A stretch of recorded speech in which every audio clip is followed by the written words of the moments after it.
Le zoo de Saint-David-de-Falardeau a investi et installé des clôtures pour 160 000 $ sur tout son territoire.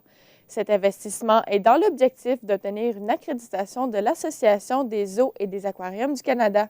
Charles Camira, pourquoi le zoo veut-il obtenir cette accréditation?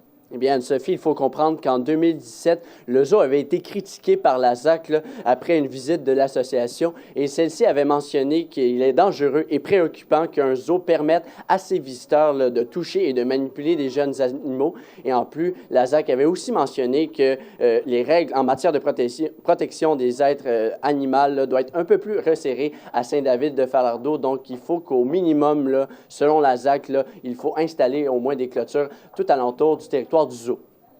Et est-ce que le refuge a prévu d'autres investissements? Au cours des prochains mois, selon le propriétaire du refuge, Daniel Gagnon, il aimerait beaucoup rénover tout ce qui est enclos et pouponnières pour les jeunes animaux.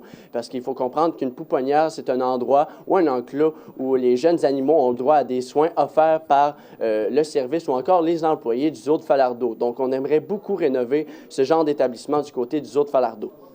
Et ces rénovations concernent-elles l'obtention d'une accréditation de l'association?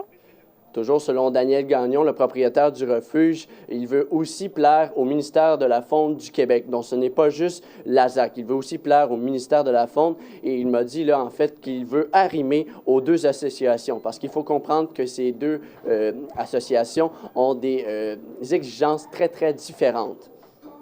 Et est-ce que ces changements visent les visiteurs? Il faut comprendre que ces changements-là, non, ils ne visent pas les visiteurs là, selon le propriétaire du refuge parce qu'il m'a fait mentionner là, que le stationnement est toujours rempli. Il y a un grand nombre de visiteurs qui vont voir le zoo de Falardeau, mais quand même, les visiteurs auront toujours le droit là, de toucher et de manipuler les jeunes animaux ou encore là, les animaux un peu plus âgés, un peu partout dans le zoo de Falardeau. Merci beaucoup, Charles. Je vous en prie. Mesdames et messieurs, on se voit la semaine prochaine. Au revoir, bonne fin de soirée.